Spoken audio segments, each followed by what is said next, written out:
Los sentimientos forman el sentir de las personas, es muy importante en los miembros de la mayoría de las religiones. Aún hay religiones que tienen una buena influencia para que los seguidores de estas religiones tengan una conducta moral buena, pero el cristianismo bíblico, escuchen bien, no se fundamenta en lo que yo sienta o deje de sentir o de pensar o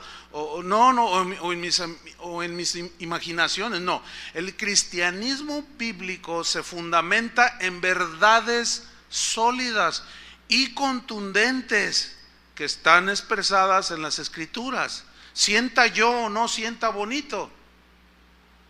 El cristianismo no niega que otras religiones puedan traer un efecto en las personas, en los seguidores de estas religiones, un efecto tal que aún sus conductas pues sean buenas y catalogadas por la sociedad como son buenas personas, son buenos ciudadanos.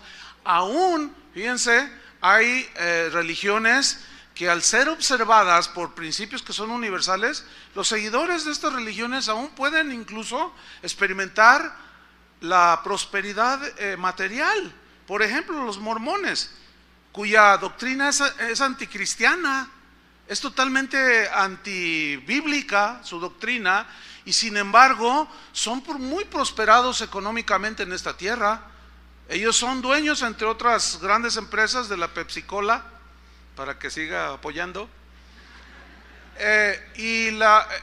Por ejemplo, en Estados Unidos hay el estado de Utah. Es un estado eminentemente mormón. Todas las empresas que hay ahí, los dueños son mormones. Allí acabamos de iniciar una casa de oración.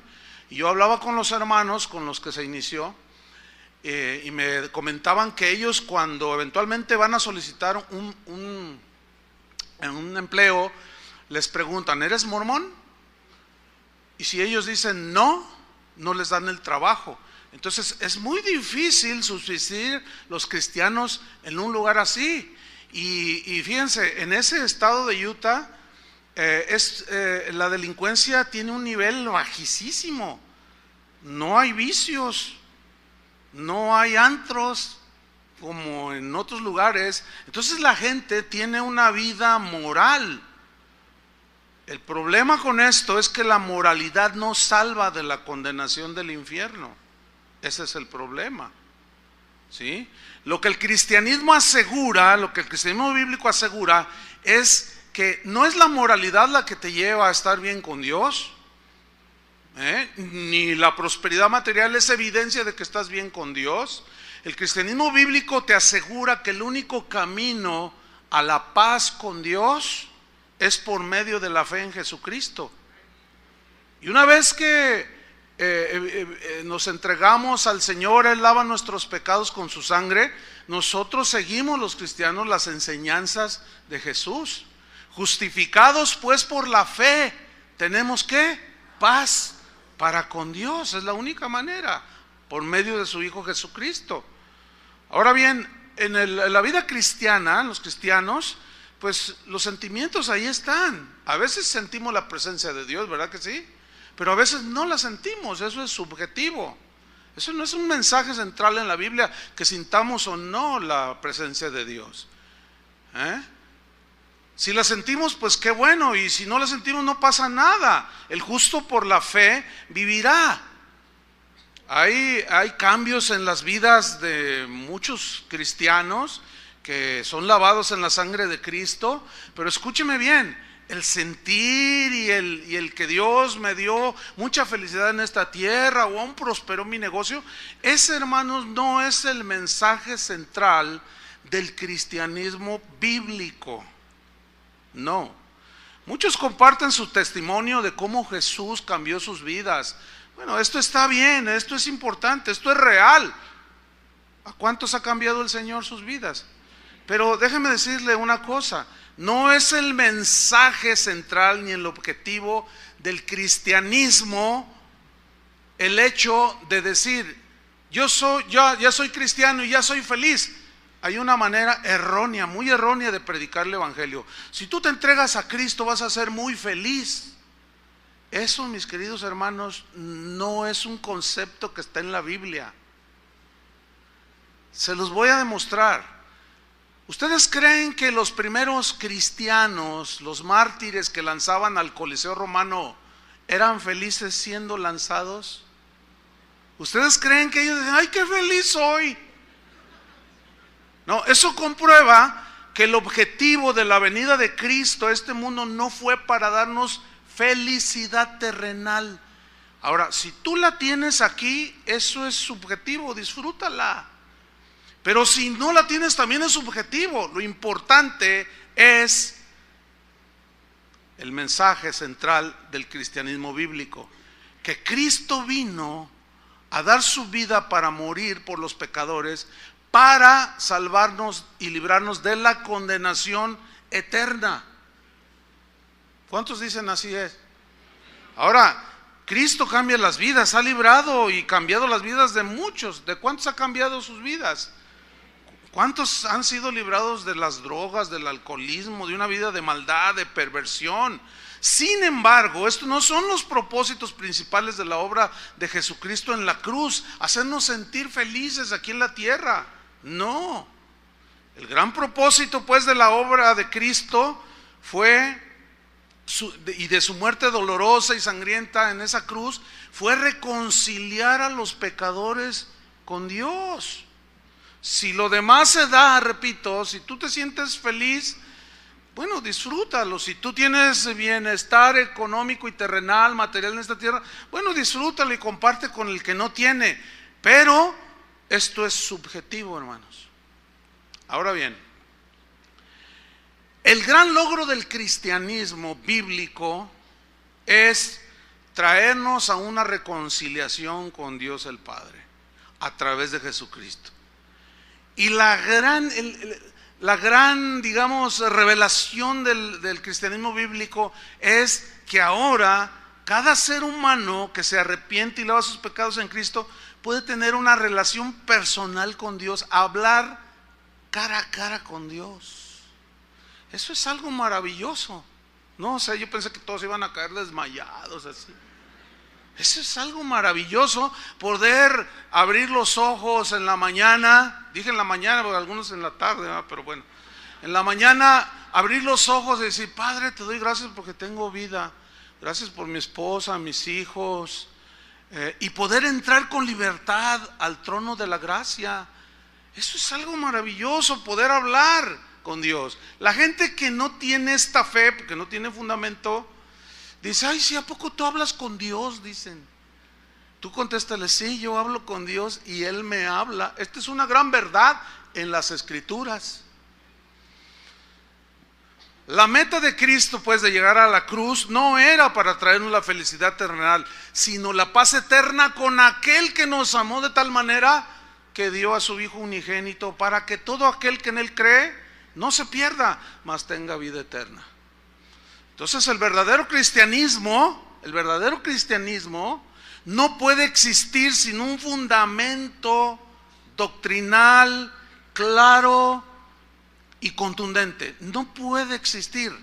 El cristianismo actual pone su énfasis en las experiencias místicas. Cuando digo cristianismo actual, me estoy refiriendo a las distintas maneras de concebir el cristianismo el día de hoy, que es una cosa impresionante la variedad de los conceptos que se tiene sobre el cristianismo. Sin embargo, el verdadero cristianismo, la fe del verdadero cristiano está fundamentada en las Escrituras y no tanto en el sentir personal ni en las experiencias. Y como decía hace un momento, el cristianismo actual pone su énfasis precisamente en las experiencias místicas, del tipo que sea, con tal de que sea algo extraordinario y nada común y hasta raro y extraño. Mientras más extraño sea, mejor. Se aceptan todo tipo de doctrinas ajenas a las Escrituras, que puedo mencionar, la lista podría mencionar cientos ¿sí? Que van desde la risa santa le llaman a alguien que se ríe descontroladamente y ja, ja, ja, interrumpe al predicador. A veces el mismo predicador está risa, ja, ja, ja, ja, y no predica. Se cae al suelo, se revuelga, risa santa, dicen. Hasta cristianos en reuniones vomitando y dicen vómito santo. O sea, en realidad el asunto, uno dice, ¿cómo puede la gente tener fe en eso? Fe distorsionada. Esa no es la fe que enseñan las Escrituras. Ahora, a todo eso hay que añadirle a que muchos predicadores en la actualidad no están predicando el Evangelio. Sus mensajes son carentes de enseñanza, de sustento bíblico, de alimento espiritual. No hay sustento en las Escrituras. Un conocido mío me dijo, Chuy, si tienes tiempo, quiero que escuches este video, míralo y dame tu opinión. La predicación duraba como 30 minutos, pero yo nada más lo escuché 15 minutos. En esos 15 minutos el predicador no hizo una sola referencia a la Biblia, no mencionó ningún versículo, y en toda la enseñanza, después esta persona me dijo, es que en la enseñanza no menciona ningún texto, ninguna alusión siquiera. Eventualmente dijo Dios por ahí el predicador, pero lo que sí me llamó la atención es que al inicio de su mensaje, estaba en su iglesia, él dijo, hoy les voy a dar la clave para el éxito y la felicidad. Pues eso suena bien, ¿no? Y todos, ¡ay, la clave para el éxito y la felicidad! O sea, ¿a quién no le gusta, no? Dice, ¿saben cuál es la raíz de todos los desajustes, problemas que hay en la familia, con tu esposa, con tus hijos, la envidia que sientes, los celos, la agresión que le haces al otro, las maldiciones que le sueltas al otro? ¿Saben cuál es la razón? ¿Saben cuál es el problema del por qué existe todo eso? Por la baja autoestima que tenemos nosotros, de nosotros mismos. Fíjense qué mensaje tan poderoso. Ahora resulta que la raíz de la envidia, de los celos, de la agresión, de la maledicencia, no es el pecado, es la baja autoestima. Con mensajes así, ¿qué se puede esperar? Pablo dijo, mi propósito es que su fe, les dijo a los corintios, esté fundada en el poder de Dios, refiriéndose al poder que tiene la palabra de Dios y no en la sabiduría de los hombres. Para que su fe esté fundamentada en lo que Dios es, pero en el Dios que revela la Biblia. Para que su fe esté sana y fundamentado en lo que la Escritura dice, no en lo que tú crees o yo creo que dice la Escritura, sino que en lo que en realidad dice la Biblia.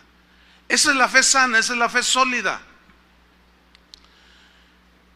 En la actualidad se considera la enseñanza de las Escrituras en una iglesia, se considera como algo extraño, como algo que pasó de moda. Hoy le llaman religioso y legalista al cristiano que desea sustentar su fe en las Escrituras. Por ejemplo, tú escuchas algo o alguien te comparte algo y te suena raro y tú le dices, oye, ¿y eso dónde está en la Biblia? Bueno, no está, pero esto lo dijo quién sabe quién. No, pero es que tiene que ser bíblico. Para que nuestra fe sea sana, tiene que estar basado en la Escritura. No seas religioso, te dicen.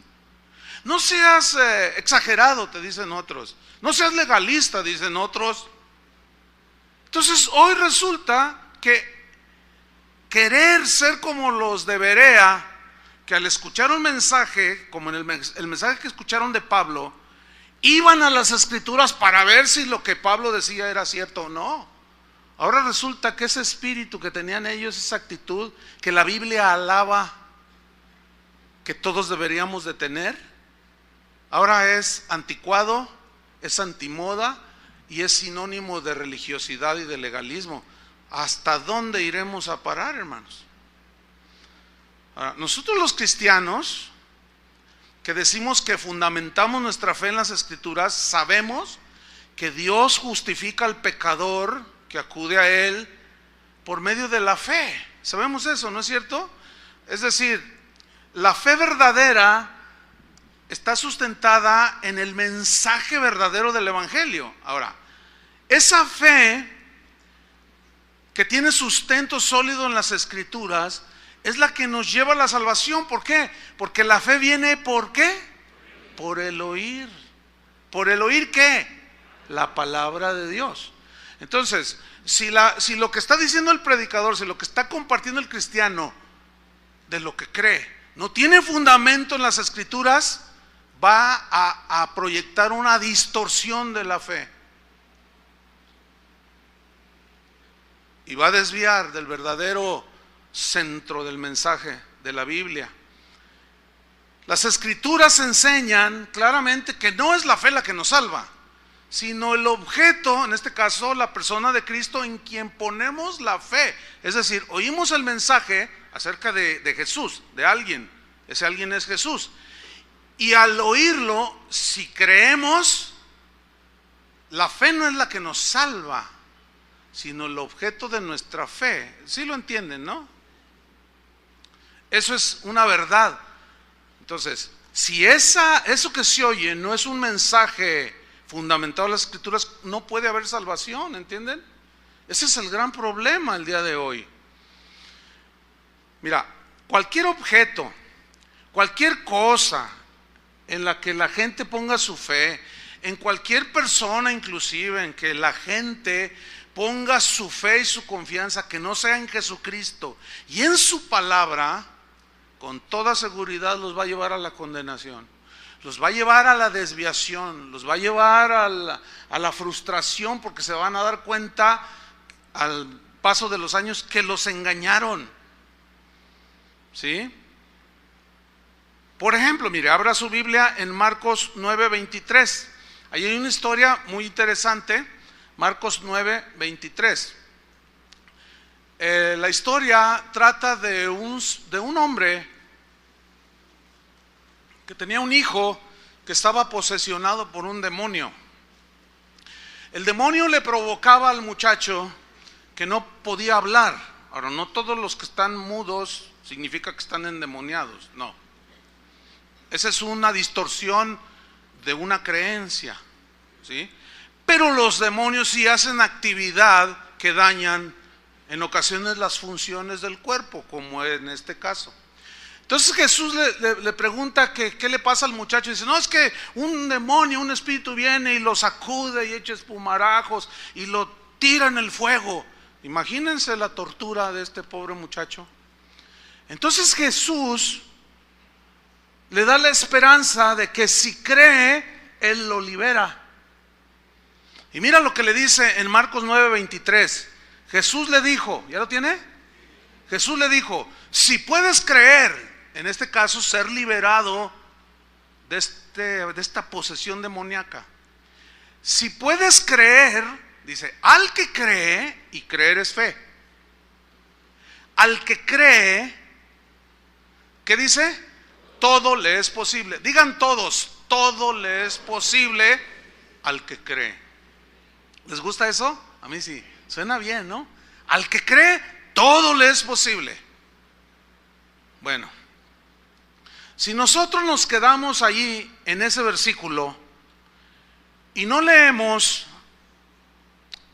todo el panorama al respecto de la fe, nosotros corremos el riesgo de de poner nuestra fe en esa parte de la Escritura que dice que al que cree todo le es posible, pero si de una manera ignorante o deliberada hacemos caso omiso del verdadero significado que tiene todo le es posible al que cree, podemos irnos a un extremo en la fe.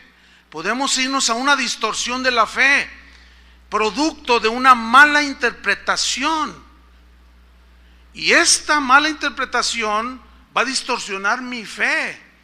Y si yo enseño sobre esa distorsión, voy a producir fe distorsionada en la gente. Ya no va a ser una fe sana. ¿Ah? porque al que cree todo le es posible. Hace unos años atrás, alguien aquí en la ciudad que dice que es apóstol, un domingo en su congregación, cuando estaba ahí enfrente de su gente, le dijo: hermanos, Dios me ha dado una tremenda revelación. Dice: hoy es un día de liberación y de salvación, dice, lo confieso, dice.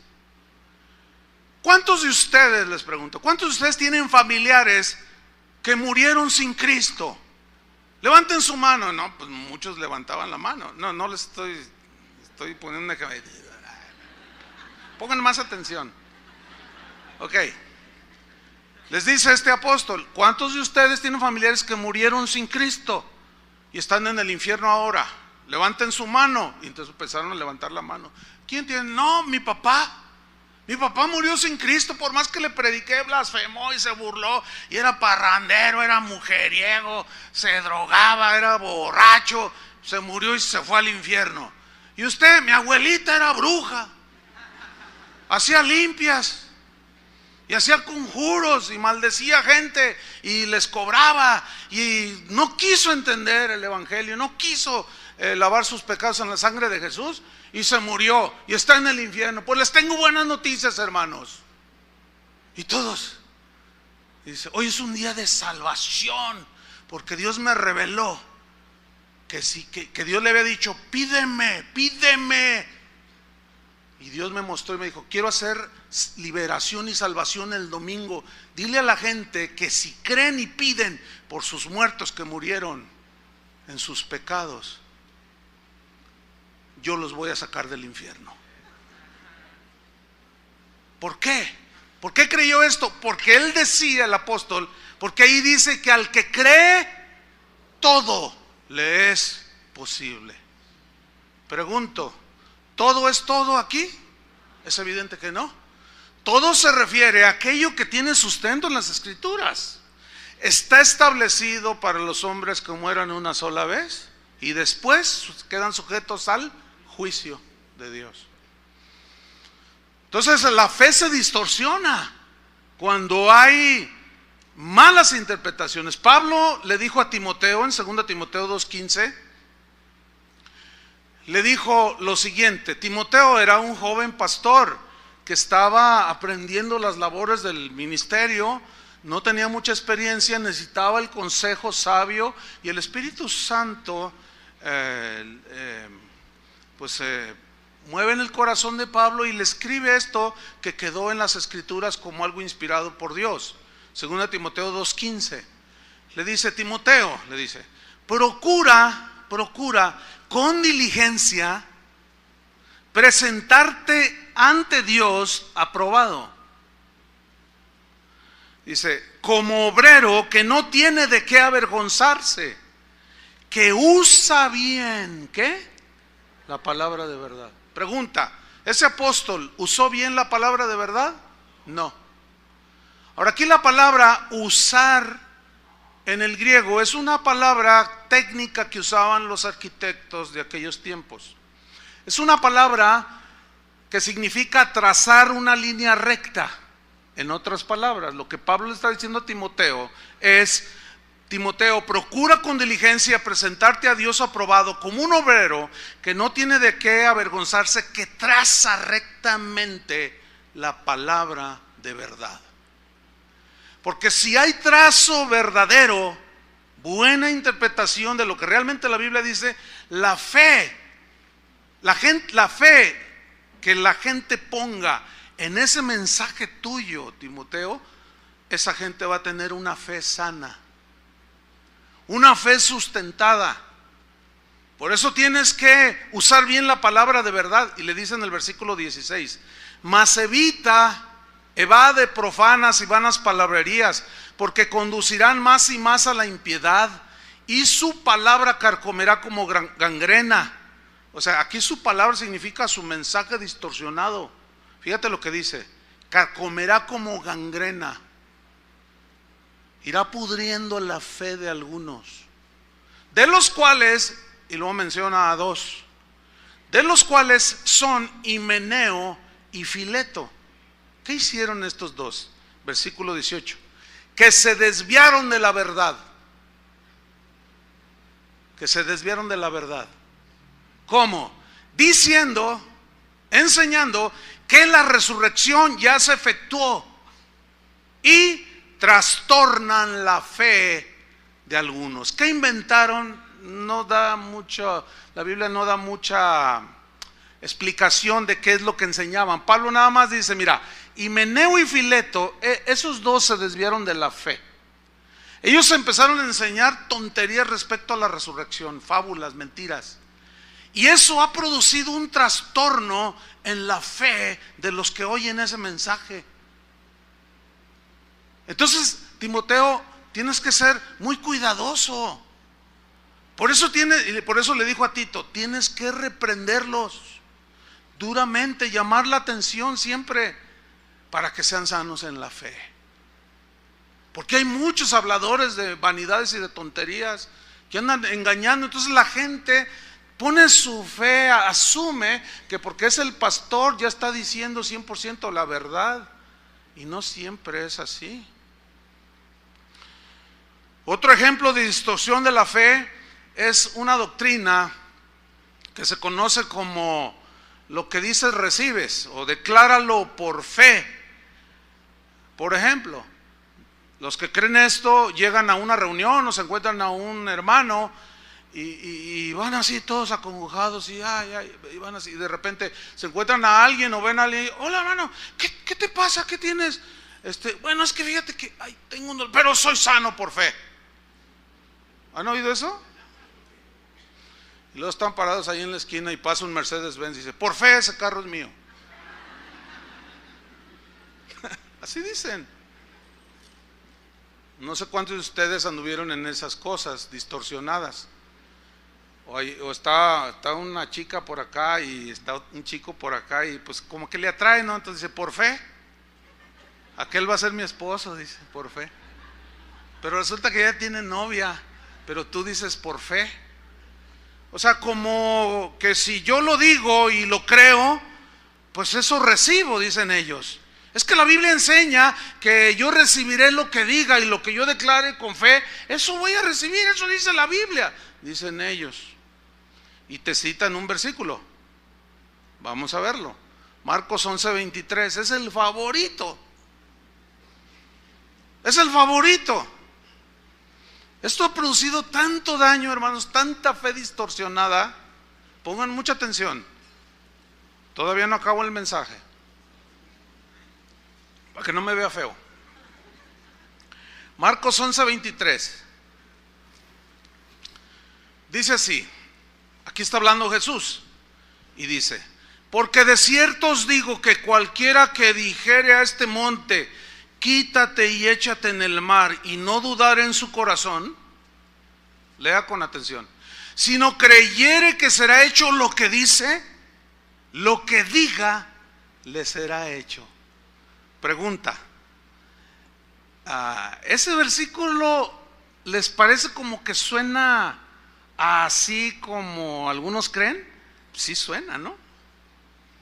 ¿O no? Voy a leer la última parte. Si tú le dijeras a este monte, quítate y échate en el mar, y no dudara en su corazón, sino creyere que será hecho lo que dice, ahí está, lo que dice, lo que diga le será hecho. Bueno, parece como que dice allí. Ahora bien, si nos quedamos ahí en ese versículo, cometemos un grave error. La Biblia, como hemos enseñado en otras ocasiones, la mejor manera de leerla y de predicarla y de enseñarla es de una manera tomando todos los pasajes, el pasaje completo. Si nosotros nos quedamos ahí, corremos el riesgo de malinterpretar el versículo creyendo supuestamente algo que supuestamente dijo Jesús.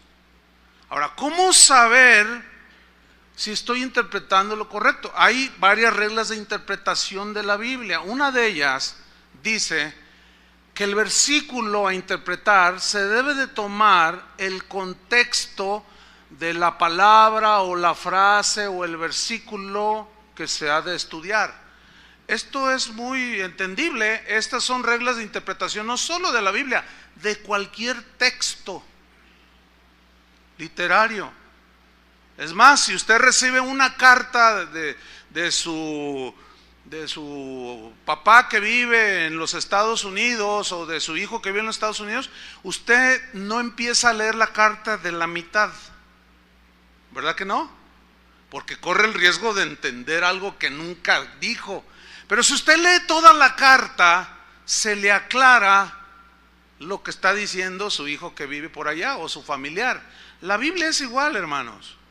Esto se llama la regla del contexto, de la interpretación por el contexto de las Escrituras.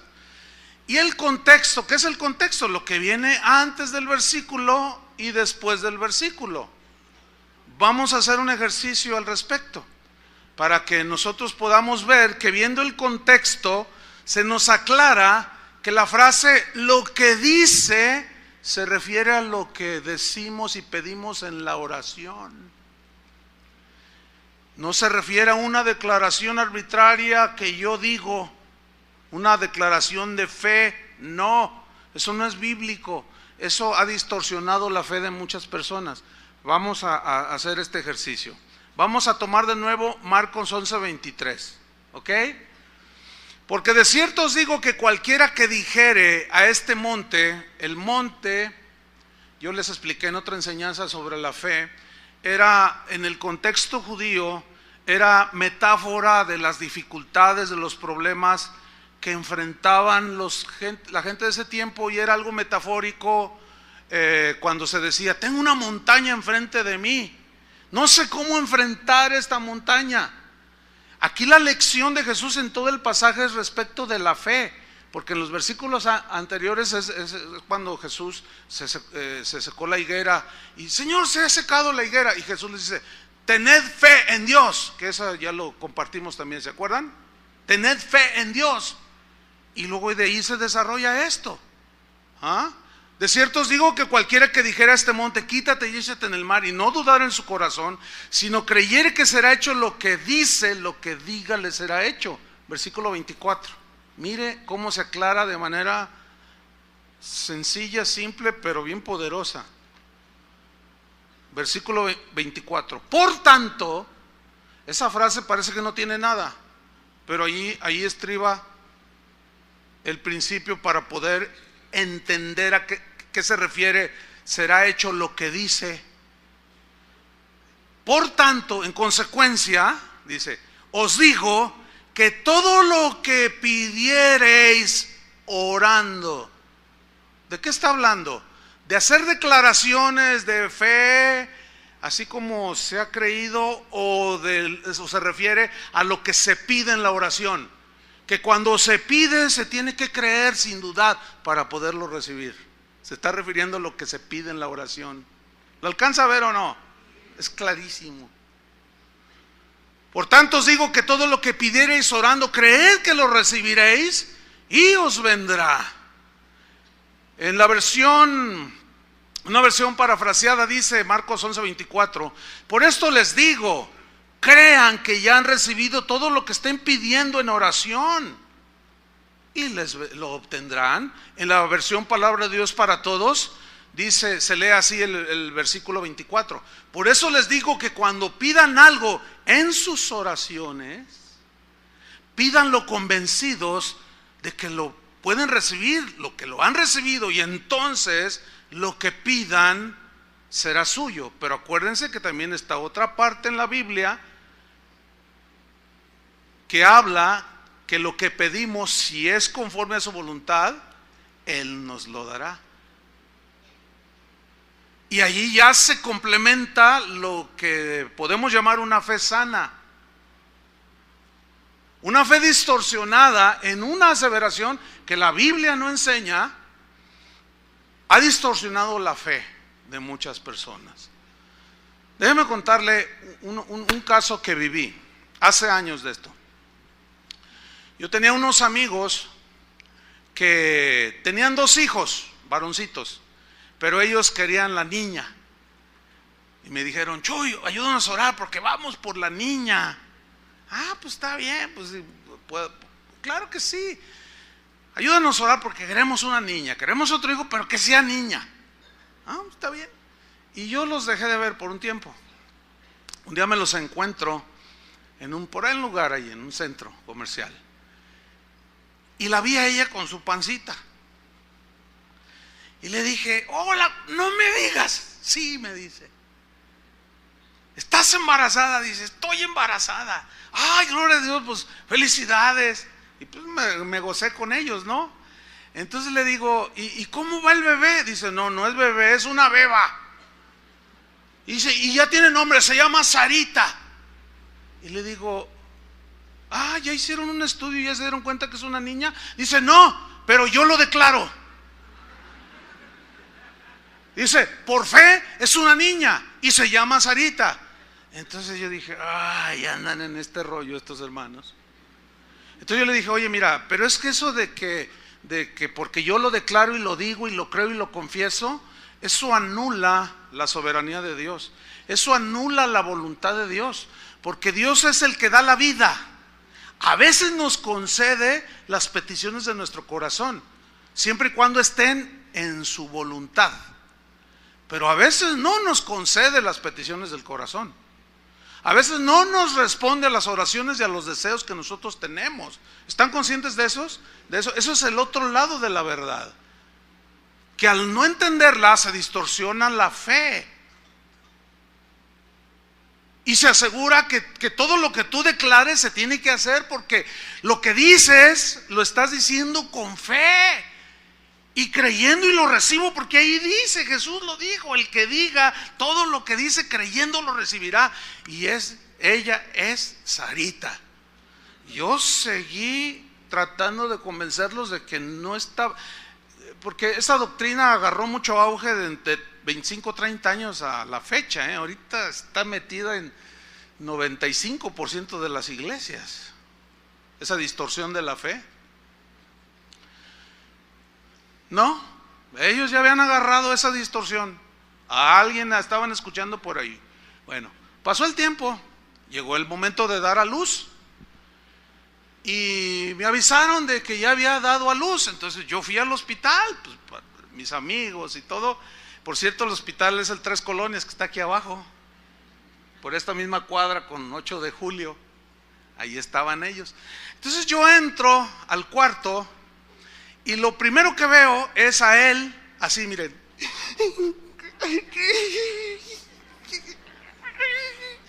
No, oye, ¿qué te puedes imaginar? Lo peor, ¿sí o no? Entonces yo pensé lo peor. Dije, lo que pensé, se murió el bebé, se murió Sarita. O sea, eso lo pensé yo, se murió el bebé. Entonces miro a la cama donde estaba la esposa y estaba diciendo una de tonterías. Me fallaste, Dios. Y lloraba y gritaba. Yo decía, entonces, oye, ¿qué pasó? ¿Qué están bien? ¿Qué pasó? Y en eso entra una enfermera con un bebé en brazos. Y entró, era bien contento. Dice, mire, ya le traigo a su niño, a su bebé. Mire qué lindo niño. Ese no es mi hijo. Mi hijo es una niña, se llama Sarita. Ese no es mi hijo. Yo dije, órale. Entonces entendí. Ella siguió diciendo que Dios no había cumplido su promesa, porque ella había declarado y había creído y había dicho que sería Sarita. No fue Sarita, fue un bebé, un niño. Bueno, al fin, claro, pues lo aceptaron. Le pusieron Abramcito para que más o menos rimara, porque entre Abramcito y Sarita, pues más o menos ahí queda el asunto, ¿no? Bueno, como ese ejemplo, hermano, les puedo poner 20,000 de fe totalmente distorsionada, sin sentido. Eso no enseña la Biblia. La Biblia habla de orar y creer lo que le pedimos. Y si es conforme a su voluntad, pues lo disfrutamos y le damos gracias. Y si no lo recibimos, es porque no fue conforme a su voluntad, y su voluntad es perfecta para nosotros y la aceptamos. ¿Cuántos dicen amén? Esa es la fe sana. Esa es la fe que no se desanima ni se lesiona, porque es una fe sustentada en las Escrituras. Otra distorsión de la fe es lo que yo he llamado fe triunfalista. El diccionario de la Real Academia Española define el triunfalismo, pongan atención, ¿cómo lo define? Como actitud de seguridad en uno mismo. Actitud de seguridad en uno mismo. Superioridad sobre los demás, dice la definición, fundada en la propia sobreestimación. Mira, los que siguen estas enseñanzas distorsionadas, cuando ellos declaran algo y eventualmente se les da, híjole, es lo peor que les puede suceder. ¿Saben por qué? Porque siguen más en el engaño. Es como los judíos: queremos carne, queremos. Y Dios les dijo: ¿que no me quieren a mí? No, nosotros queremos carne. Y les dio carne. Y aún estaba la carne en sus bocas. Y vino el juicio de Dios. Es lo peor que le puede pasar a alguien que cree esas falacias. Porque a veces en esa obstinación, entonces no me quieres a mí, no, yo quiero lo que yo diga. Eso está terrible, hermanos. Y cuando a alguien eventualmente se le da, tiene una actitud de soberbia. ¿A cuántos predicadores yo he visto así en vivo? Decir: ¿saben que estos zapatos que traigo valen $1,000? ¿Saben por qué los traigo? Porque yo lo que digo recibo. ¿Saben por qué traigo el carro que traigo? Porque yo cuando veo un Cadillac digo, lo huelo, digo, eso es mío por fe, y yo lo tengo por... No, pues si así fuera, imagínate de lo que se ha perdido todos los habitantes del mundo, todos tuvieran su Cadillac. Eso demuestra la falacia, la mentira. Desgraciadamente eso se ha metido dentro de la iglesia y ha distorsionado y trastornado la fe de muchos. Entonces el triunfalismo es una actitud de seguridad en uno mismo, superioridad sobre los demás. Es que no tienen fe, yo sí tengo una super fe. Cuando Jesús dijo: si tuvieran fe como un grano de mostaza, nada más con eso te basta. ¿Cuántos saben quién es Jorge Vergara? ¿Saben quién es Jorge Vergara? ¿Quiénes no saben quién es Jorge Vergara? Levanten la mano. Uy, un montón también. Bueno, Jorge Vergara es el dueño de las Chivas.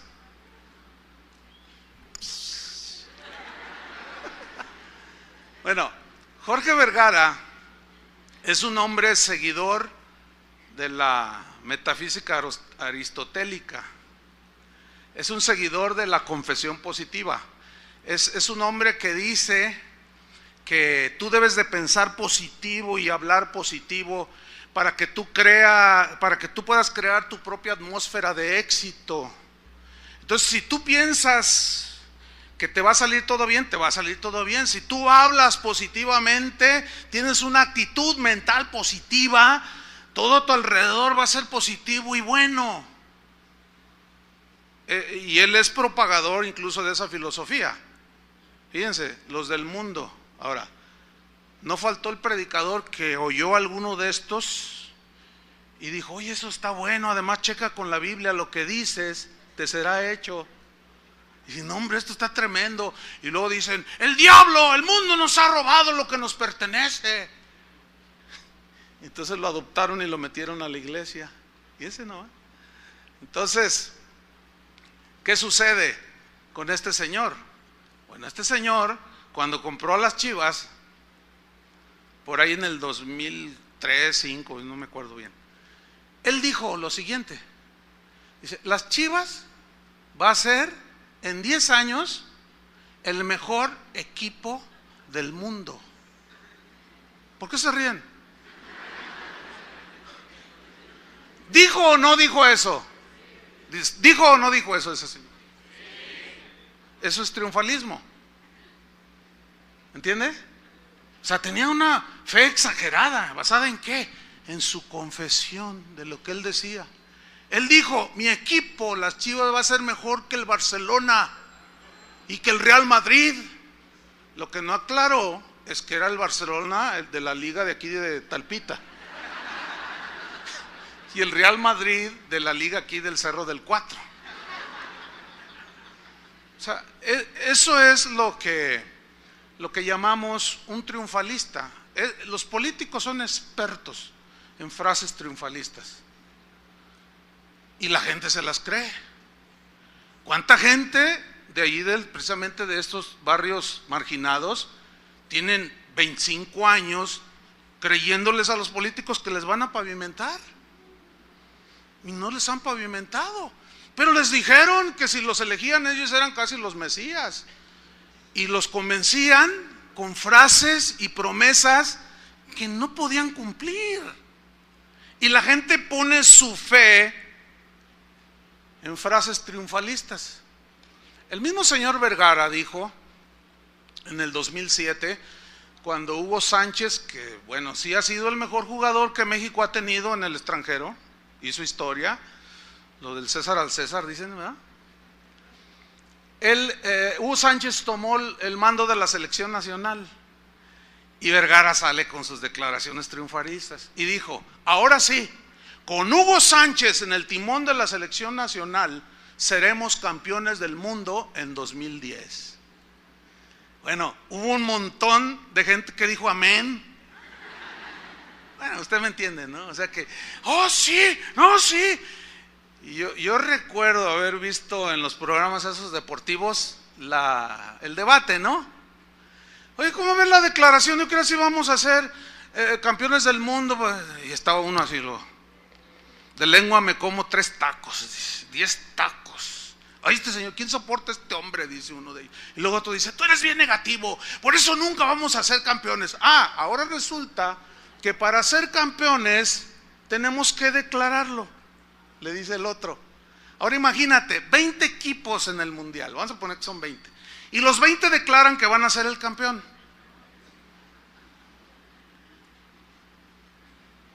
¿Ve? Bueno, eso es lo que es el triunfalismo. Bueno, ¿ha oído esas frases que dicen Guadalajara para Cristo? ¿Las ha oído? Eso es lo que yo llamo una fe triunfalista, exagerada, prepotente. ¿Basada en qué? En que Dios me reveló, dicen algunos. Dios me mostró en un sueño y en una visión. Cenaste muchos tacos, mi estimado. En el 2008 hubo una campaña aquí en Guadalajara.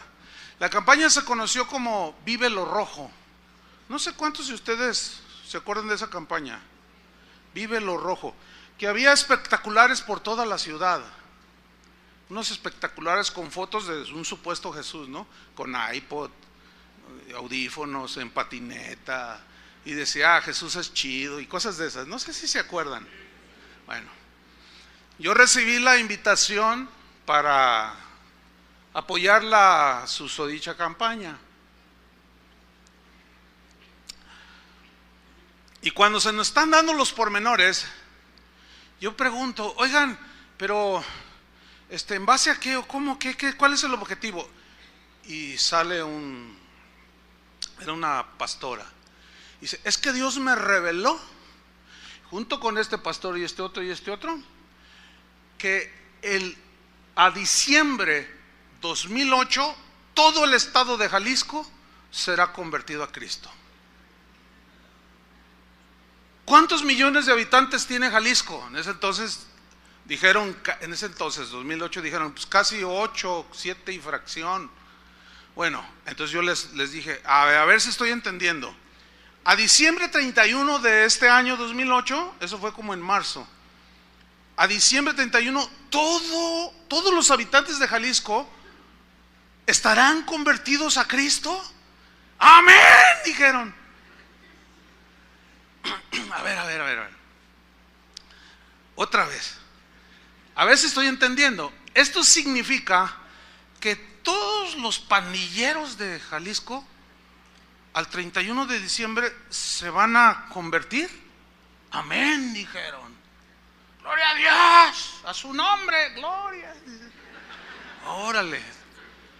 Eso significa, estoy entendiendo que todos los carteristas y los malandrines de Jalisco se van a convertir al 31 de diciembre del 2008.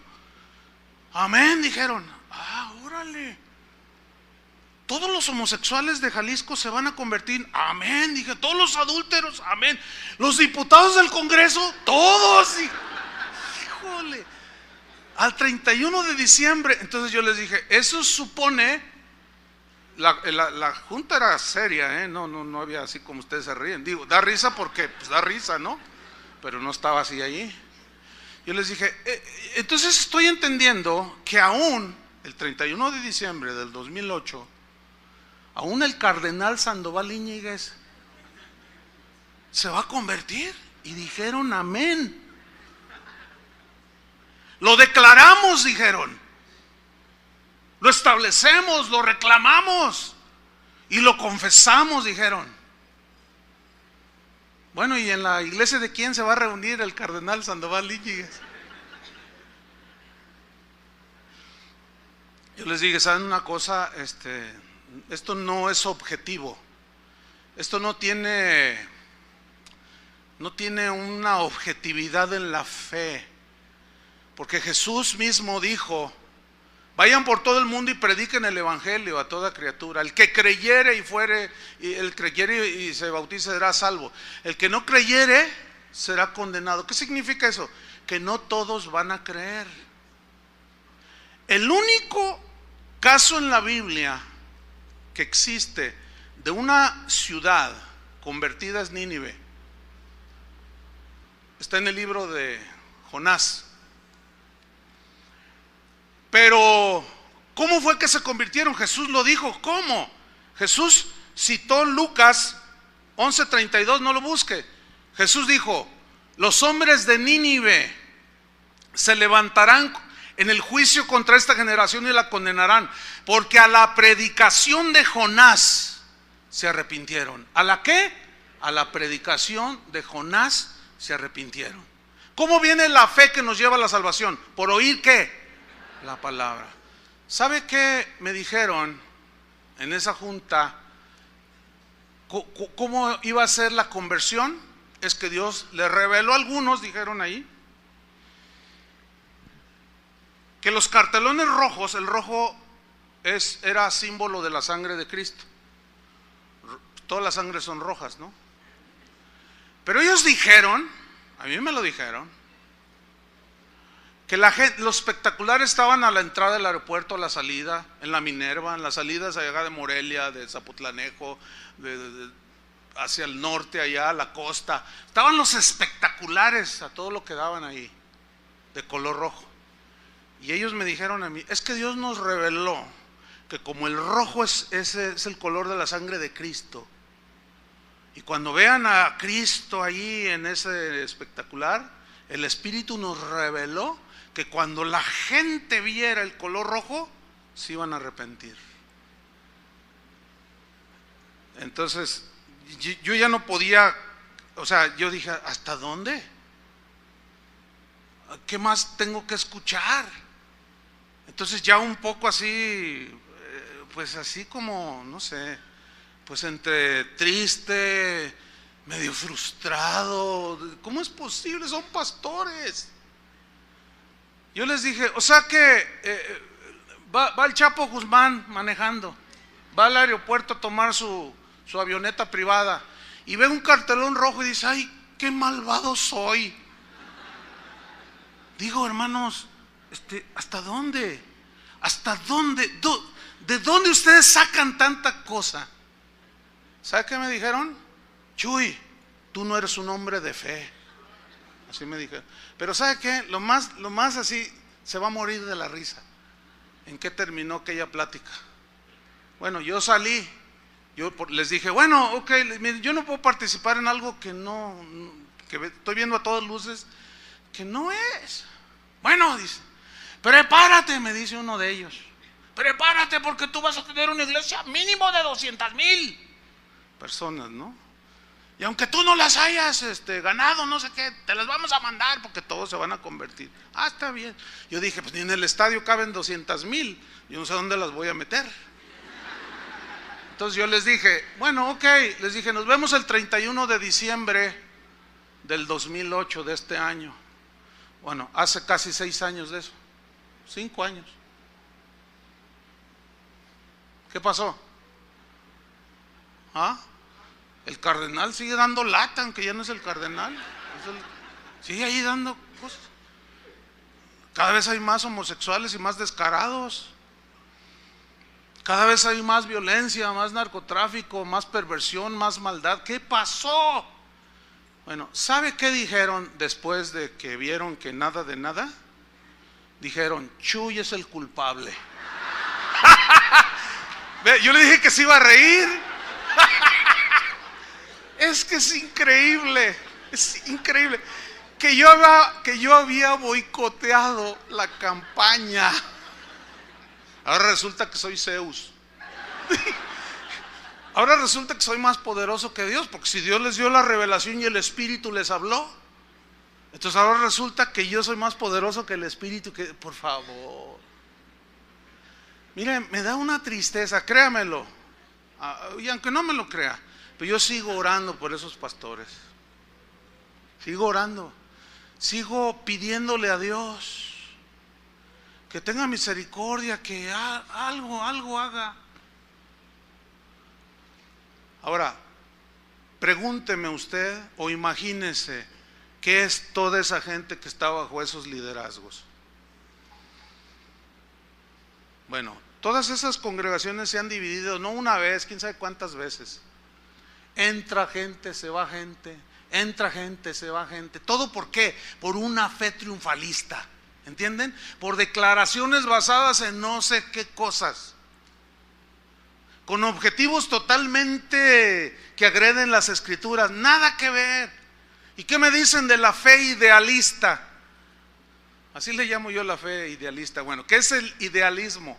Es una filosofía que dice que la realidad no existe en el mundo físico, sino en la mente.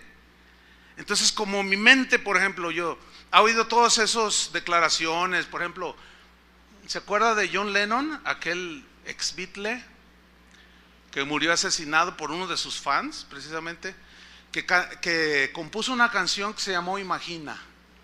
¿Se acuerdan de eso? Los que son de acá, los de Timbiriche para acá, pues esos no. Él cantaba, la canción más o menos decía, imagínate un mundo como una hermandad. Imagínate que no hay distinción de razas, imagínate que no hay religión, imagínate todos abrazándonos y quién sabe cuánta cosa. Bueno, eso era un idealismo. Eso no se puede dar. ¿Por qué? Por la maldad que habita el corazón del ser humano. Nada más por eso. Pero eso nada más está en la mente. Se habla del idealismo de Platón, por ejemplo, que anhelaba muchas cosas muy bonitas. Nosotros podemos ser idealistas en ese sentido, y acá en la mente echarle vuelo y decir, ay, y dice, ay, si mi papá se portara así y mi mamá no le gritara y yo me portara mejor, ay, amor y paz, y nos íbamos todos al zoológico y nos íbamos todos por, ay, qué bonito sería, y yo poder ver a aquella que hoy me cae gorda y verla y pues darle rienda suelta al idealismo. Entonces la fe idealista no se basa en lo que Dios ya dijo, sino ni en lo que está registrado en las escrituras. La fe idealista se basa en los pensamientos y en las imaginaciones que cada quien concibe. Por ejemplo, ahí está un cristiano idealista, ¿no? Y dice, ay Dios, qué lindo eres. Y papi, ¿verdad? Papi Dios, dice, ay, tú eres amor, Dios es amor, tu palabra dice que tú eres amor. Entonces empieza a imaginar y lee que Dios es amor. Y luego se para el domingo y les empieza a predicar. ¿Saben una cosa, hermano? Dios es amor. Y saben, estoy convencido de que si Dios es amor no va a mandar a nadie al infierno. Y luego se dirige a un matrimonio. ¿Tú mandarías, Tony, a tu hijo Tonito? ¿Lo echarías a una hoguera ahí ardiendo? La respuesta humana y lógica es no, porque es su hijo.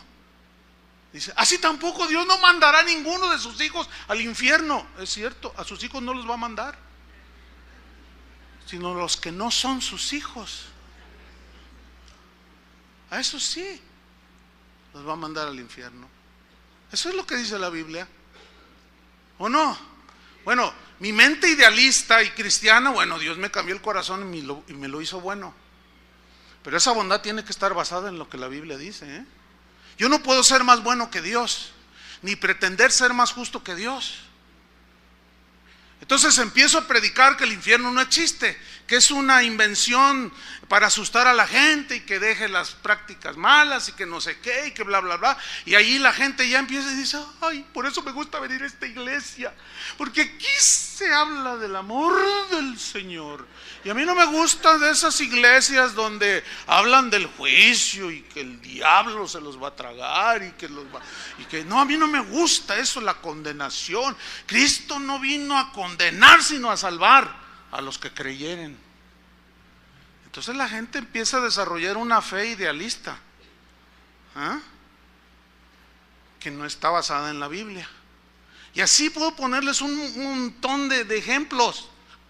Sin duda he escuchado esa enseñanza idealista de que Dios no castiga. Dios no castiga. Y la Biblia dice, ¿qué padre no disciplina, castiga? Trae la traducción antigua.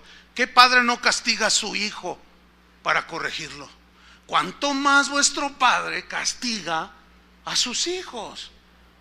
Porque Dios al que ama, castiga. Se lee en la versión antigua. Porque Dios al que ama, ¿qué? Castiga, disciplina a todo el que recibe como su hijo. Entonces, ¿castiga o no castiga? Claro que sí. Pero la fe idealista basada en un idealismo que no es en la Biblia, distorsiona los conceptos de la fe. Y hay problemas. La gente no crece con esa fe genuina, fe sana. Por eso Jesús habló de manera muy clara, Pedro habló de manera muy clara, Pablo habló de manera muy clara y nos advirtió Jesús y todos los apóstoles que no escucháramos a esa gente que dice fábulas, que dice tonterías, que enseña cada cosa, ¿sí? Hay un montón de distorsiones en la fe. Ahorita mismo está en la cárcel un pastor allá en el sureste. ¿Por qué? Porque el hijo de una familia tenía una enfermedad que era curable en su momento y él dijo, no lo lleven al médico, porque si lo llevan no tienen fe y están negando al Hijo de Dios.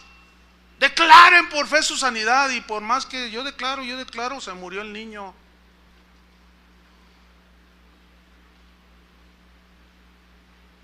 Y lo demandaron, está en la cárcel. Y aún a los padres, por torturar a su hijo, oiga, con unas temperaturas de 40 grados, una agonía, convulsiones. Y yo declaro, yo establezco, yo confieso. Y el niño se murió. ¿Es pecado ir al médico? Por supuesto que no. Digo, Dios también nos dio un sentido común. Mire, ayer, antes de la predicación, yo tenía un dolor de cabeza. Me dolía la cabeza.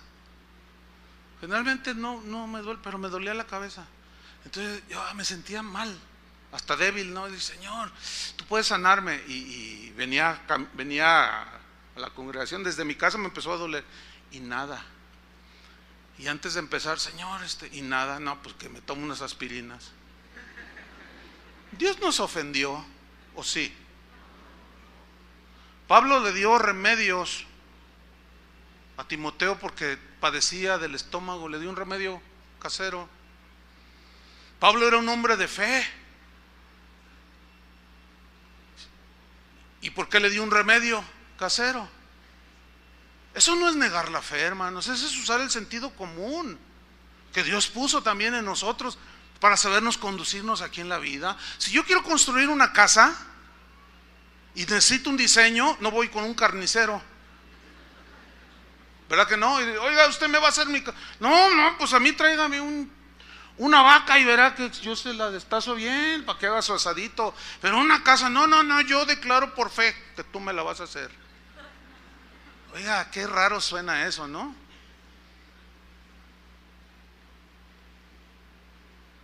Entonces, por más que se diga, por más que se proclame, si lo que se dice no tiene un sustento bíblico, hermanos, ¿sabe por qué hay tanta religión? Por ejemplo, pare de sufrir. Ese es un triunfalismo espantoso. Pare de sufrir. Lo que Jesús dijo fue lo contrario. En el mundo tendréis aflicciones, pero confiad, yo he vencido al mundo. Ahora, ¿por qué está lleno? Pare de sufrir. Por pura gente que sufre. Y si ya paran de sufrir, ya no van. ¿Para qué? Sin embargo, siempre está lleno porque no dejan de sufrir.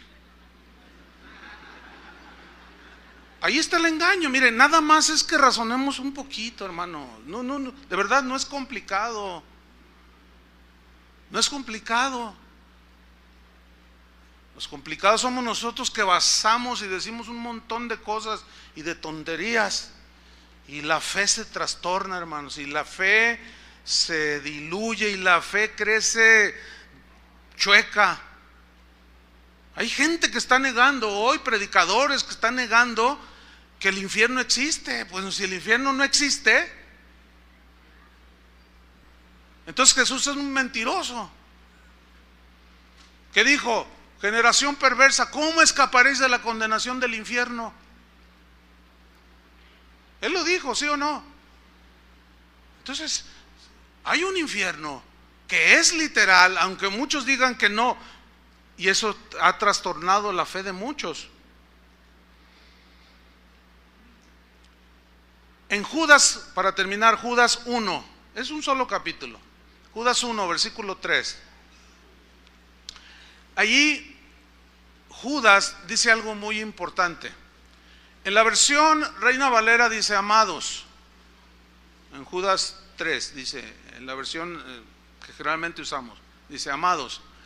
Por la gran solicitud que tenía el escribirles acerca de las cosas que son comunes de nuestra salvación, es necesario que yo les escriba para que contendáis, así dice su versión, para que contendáis ardientemente por la fe que ha sido dada una sola vez a los santos, a los creyentes. Ahí habla una palabra importante, contender. Pero aquí contender no habla pleitear como en las cruzadas, ¿verdad? Y que yo, a ver, ¿cuántos son musulmanes? ¿Verdad? A ver, los moros, vamos a darles, y vamos a cortarles la cabeza porque no creen como nosotros. No. Esos fueron los abusos de la fe. No tiene que ver nada con Dios eso. No. Nosotros no vamos a defender la fe, o no vamos a contender en ese sentido. Aquí contender es defender. ¿Defender qué? La fe que nos es preciosa. La fe sana. ¿Entiendes? Por eso Pablo le decía a Tito, dice, mira, esos son hombres contumaces y habladores de vanidades.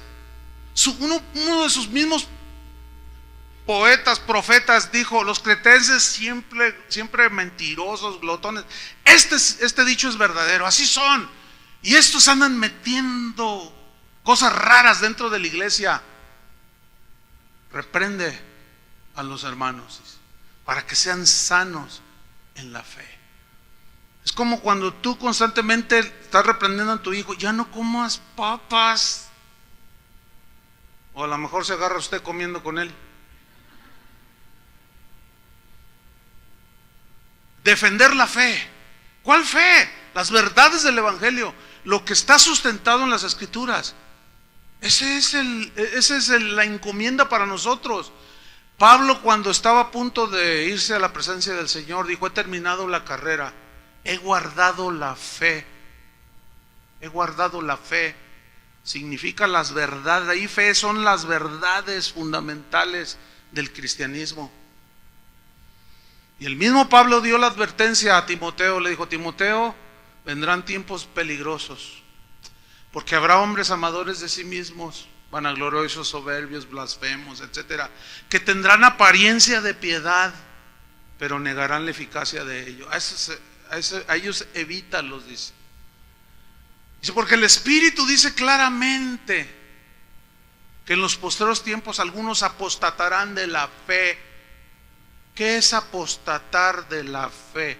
Apostatar es dejar la fe sana, las verdades sanas del Evangelio, las verdades que verdaderamente te llevan a Dios, que te infunden fe, te infunden confianza, te ayudan a entender esas promesas, y esas promesas se reciben a través de la fe y la paciencia, y tú corres con paciencia la carrera que tienes por delante, puestos los ojos en Jesús.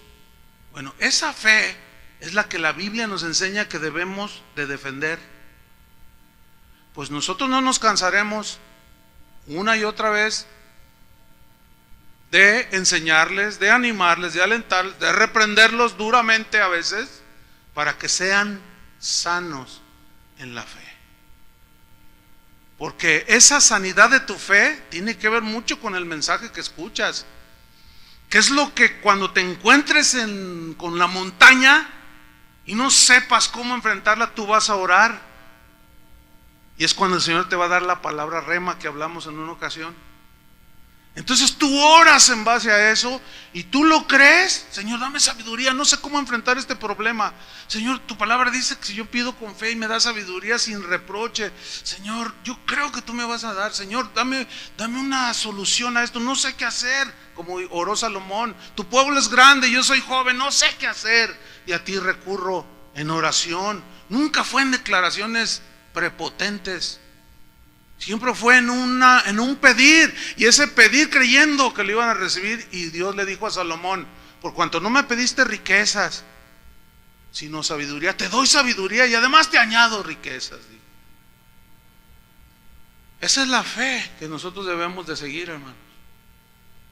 La fe sana, fundamentada en una enseñanza sana. Por eso tenemos que analizar todo lo que escuchamos. No se crea de todo lo que se habla en internet, de todo lo que dicen los predicadores, más ni siquiera de lo que yo digo. Usted sea como los de Berea y vea si esas cosas son así. Y sigamos pues en esta carrera de la fe, hermanos, porque esto nos va a ayudar a tener una fe sólida y no distorsionada. Se va a encontrar con algunos cristianos que tienen una fe totalmente distorsionada, que creen cosas rarísimas.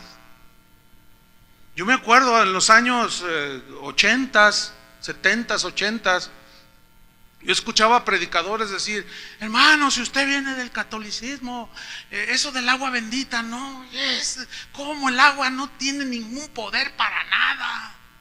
Y decían los predicadores, ¿se acuerdan los que son de ese tiempo? Y nos decían: ay, no, pero el agua bendita.